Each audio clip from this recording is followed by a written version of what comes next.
इधर मंत्री शांति धारीवाल 4 दिवसीय दौरे पर हैं। वो क्या कुछ कह रहे हैं, चलिए ये भी जानिए।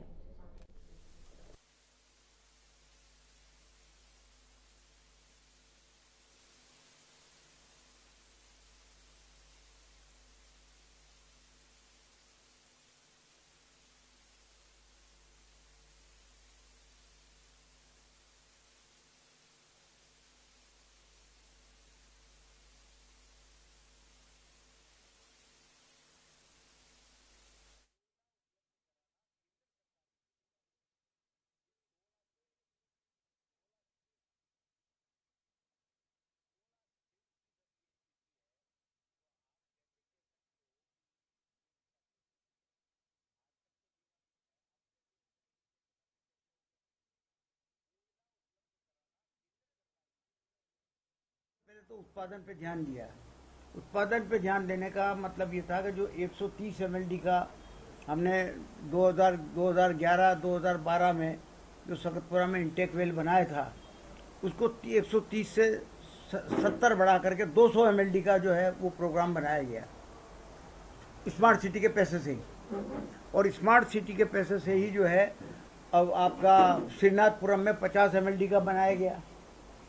50 एमएलडी का जो बन रहा है अभी उत्पादन, जहाँ से 50 एमएलडी का उत्पादन होगा श्रीनाथपुरम में, 50 एमएलडी का तो वो और 70 एमएलडी का वो आपका सकतपुरा का, कुल मिलाकर के ये 120 एमएलडी का और उत्पादन होगा। अभी तक जो उत्पादन है वो आप 2011 के पहले की स्थिति देखेंगे तो कुल मिलाकर के 280 एमएलडी का पानी का उत्पादन अखेलगढ़ से होता था। सिर्फ एक अखेलगढ़ ही एक जगह है कोटा में जिसमें स्टेट टाइम से भी सप्लाई, स्टेट टाइम से भी वहाँ से ही प्रोडक्शन होता था जल का, और आज भी वहाँ से ही होता है। तो 2011 के पहले 280 का था, 280 को बढ़ा करके हमने 130 किया। 130 के बाद में फिर 75 और किया, 75 किया, जिसमें कृषि उपज मंडी और रिको और यूआईटी तीनों ने मिलाकर के जो है वो 75 करोड़ रुपया इकट्ठा करके जो है वो प्रोडक्शन वो करा। तो वो ऐसा तीनों मिलाएंगे तो ये 485 करीब एमएलडी हो जाएगा, 485 एमएलडी हो जाएगा। अभी इतना करने के बाद भी जब प्रॉब्लम देखी गई कि उत्पादन और करना पड़ेगा और डिस्ट्रीब्यूशन के लिए लाइनें और लगानी पड़ेंगी, हाई राइट टैंक और बनाने पड़ेंगे, तो उसका प्लान बनाया गया। लेकिन वो प्लान पीएचडी के द्वारा जो बनाया गया वो प्लान जो है वो एडीबी एरिया के बाहर का था, काफ़ी कुछ उसमें बाहर का था।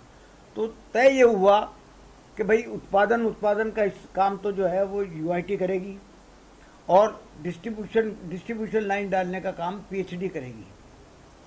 अभी भी ये हुआ कि जो दोनों जगह जो काम चल रहा है, 70 एमएलडी का सकतपुरा में बढ़ाने का काम, इंटेक वेल का कैपेसिटी बढ़ाने का काम, और 50 एमएलडी श्रीनाथपुरम में बढ़ाने का काम।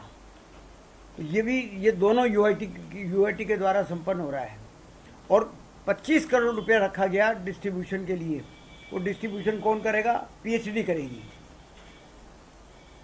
तो जो वो ये कहा गया कि साहब पीएचडी ने जो प्लान बनाया था उसको यूआईटी ने ले लिया, बिल्कुल ले लिया। प्रोडक्शन का काम हमने जान करके लिया, क्योंकि पीएचडी 50 एमएलडी आपका श्रीनाथपुरम में और 70 एमएलडी सकतपुरा में। तो ये सारी पिक्चर है कि पानी की प्रॉब्लम जो है वो जिस वजह से बताई गई। अब ये देखिए आप, जब 2011 और 2012 में हमने जब ये सकतपुरा का इंटेक वेल बनाया था 130 एमएलडी का, तो वो 130 एमएलडी का जो बनाया गया था वो कोई किसी एक ही जगह का थोड़ी, उससे तो सबको सब जगह फायदा हुआ है। आपका ये उसी में आपका राजीव गांधी नगर, इंदिरा विहार, महावीर नगर के सभी सेक्टर, तलमंडी, जवाहर नगर, दादाबाड़ी, प्रताप नगर, केशवपुरा और वो नवविकसित कॉलोनियाँ आर के पुरम, श्रीनाथपुरम, विवेकानंद नगर, सुभाष नगर, विनोबा भावे नगर, मेडिकल कॉलेज आदि, इन सब क्षेत्रों में कुछ सुधार हुआ।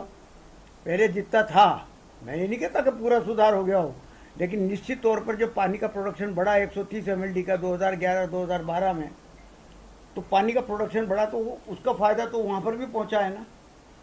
उससे फायदा हुआ। 11 के पहले की स्थिति और थी और 11 के बाद की 11 के बाद की स्थिति और थी और बनी, प्रोडक्शन को फायदा हुआ। अब ये जो श्रीनाथपुरम में बन रहा है वो सारा का सारा नया कोटे उन्हीं कॉलोनीज के लिए बन रहा है जहाँ पर प्रॉब्लम है, जहाँ पर ये सारी प्रॉब्लम आएगी। और 70 MLD का भी जो प्रोडक्शन और चल जाएगा। इसी के साथ साथ UIT ने यही नहीं किया, प्रोडक्शन ही नहीं बढ़ाया, प्रोडक्शन के साथ साथ अखेलगढ़ में जो पंप लगे हुए थे उनको सुधारने के लिए 40 करोड़ रुपए अलग खर्च किया है। अखेलगढ़ के पुराने सिस्टम को की मरम्मत के लिए 36 करोड़ रुपए और खर्च किया गया है, वो भी स्मार्ट सिटी का ही पैसा था।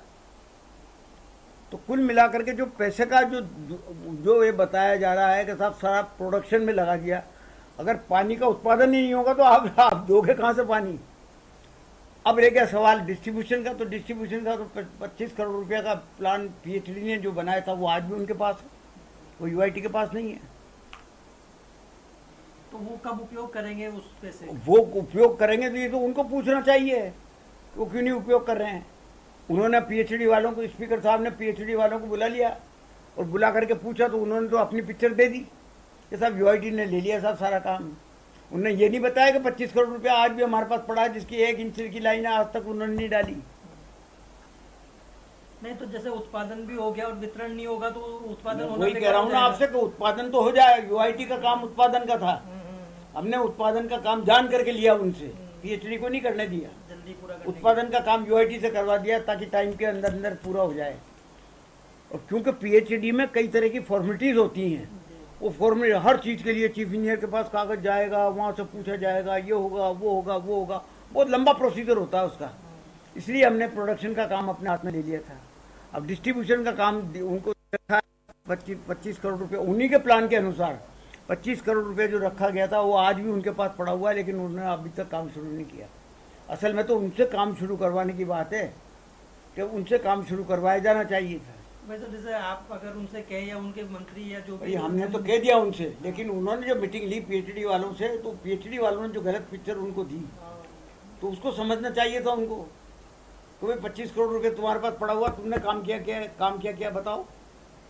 तो भाई साहब उत्पादन के साथ ही वितरण का भी अगर UIT ले लेती तो ये वितरण नहीं, वो PhD ने जो प्लान बनाया था 156 करोड़ रुपए का स्मार्ट सिटी का, उसमें उन्होंने 25 करोड़ रुपया खुद के लिए रखा था।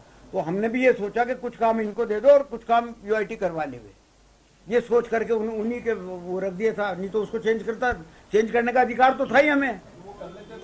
वो उन्होंने ये कहा कि साहब स्मार्ट सिटी के जो प्रोग्राम था उसको UIT ने चेंज कर दिया। चेंज करने का अधिकार हमें राज्य सरकार को था।